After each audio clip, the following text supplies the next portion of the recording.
Top 6 answers are on the board for your first question. Sa trabahong ito, kailangan mo pa rin ng face mask. Go.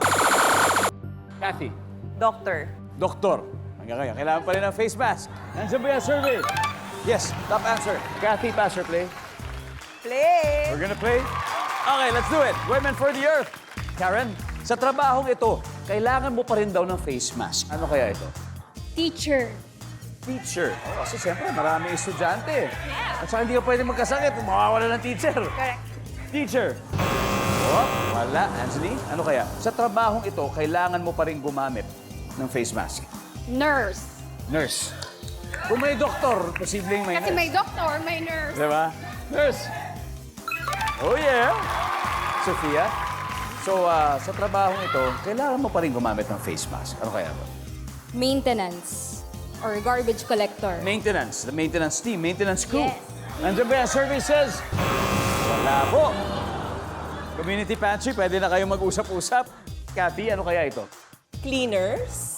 Cleaners. Yung mga nagva-vacuum, ganyan. Oh, kasi maalikabok. Diba? Pumapasok yan. Delikado rin yan. Cleaners. Walang cleaners. Eto.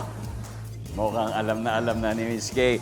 Sa trabahong ito, kailangan mo pa rin gumamit ng face mask. Ano kaya yon? Embalsamador. Embalsamador. Tita Arlie, ano po? Ano kaya ito? Mga medrep.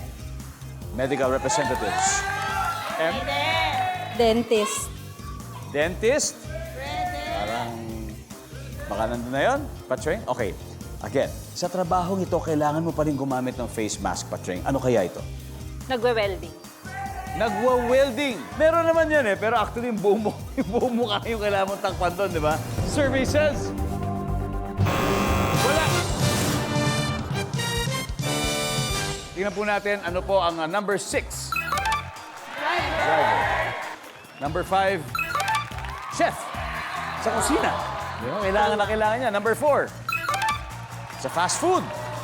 Pag nagpe-prepare. Number 2, factory worker. Minsan kapag may mga hazardous na chemicals na maaaring malanghap. But anyway, the ladies ng Women for the Earth, they win round 1 at may 55 points na sila. Habang ang community pantry, ay syempre, wala pa score. Round 1 pa lang naman. Pero may type up bumabol at agad-agad nilang gagawin yan sa susunod na round. Kaya dyan lang po kayo. Magbabalik ang Family Feud.